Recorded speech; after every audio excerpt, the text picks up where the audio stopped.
ओम नमो शिवाय। Sparkling star से मैं रंजना यादव। आजकल क्या हो रहा है कि लोग इतने परेशान हो गए हैं, छोटी सी बात होती है और छोटी छोटी बातों से इतने परेशान है कि रात दिन उनकी नींद हराम हो गई है। आप भी सुन के हैरान हो जाओगे जो मैं ये बात कहने जा रही हूँ, ये बात है क्या।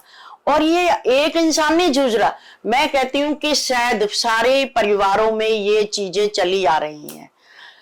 13 साल की बच्ची को लव हो जाना, प्यार हो जाना, जिसे कहते हैं प्यार हो गया मुझे तो उससे। इससे हो क्या रहा है, इसमें क्या होता क्या है, बच्चे को समझ नहीं होती बिल्कुल भी। बच्चा ना समझ होता है, वो फोन से देखता है, कुछ बाहर की बातें सुनता है, कुछ इस चीजों को करके बच्चे के दिमाग में कुछ बातें ऐसी आ जाती हैं कि उसे भी अपनी कुछ पेरेंट्स टाइम नहीं दे पाते, तो अपनी बातें किससे शेयर करे। उस चीज में जो उसकी बातें शेयर करने लगते हैं, जो बातें सुनने लगता है, उसी बच्चे से उस बच्ची को प्यार हो जाता है। बच्चे को भी नॉलेज नहीं होती, तो इसलिए माँ बाप जो है इतने हमारे पास इस चीज में आ रहे हैं कि मैडम जी हम तो इतने परेशान हैं कि कोई उम्र बच्चे की नहीं है।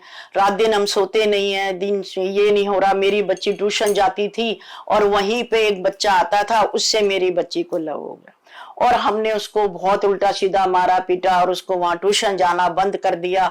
अब हम उसे जाने नहीं देते। ये बात आपकी बिल्कुल गलत है जो आपने अपने बच्चे के साथ करी। या तो बच्चा गलत स्टेप उठा लेता है या कुछ गलत करता है। तो मैं बहनों से अपनी ये कहना चाहती हूँ, भाइयों से भी ये कहना चाहती हूँ, अपने बच्चों के साथ गलत ना बोलें। ये उनको असर आया कैसे, अपने हम लोगों ने टाइम नहीं दिया, इसलिए ये चीजें आती हैं। आप उससे बहुत प्यार से बोलें, उसके मित्र बनिए, उससे सारी बात पूछिए, उसके बारे में ये बताइए कि हाँ ये क्या होता है कि हार्मोन्स चेंज होते हैं बच्चे में। ये उम्र आती थी पहले 15-16 साल में ऐसी चेंज होती थी, लेकिन अब क्या है आपको पता ही है, खान पान बदल गया है। इन चीजों से क्या है कि हमारे बच्चे 12-13 साल की उम्र के बाद ही ये ऐसे रिजल्ट देने लगे हैं। तो हमें अपने बच्चों का मित्र बनना चाहिए, उनसे सारी बात पूछनी चाहिए, उनके बिल्कुल ऐसे बन जाइए मित्र के। आप सोचिए हाँ हमारे साथ भी ऐसा हुआ था बेटा, ये चीज ऐसे नहीं ऐसे ही होती है, ये चीज ऐसे करने से ऐसे होती है, इस चीज के लिए।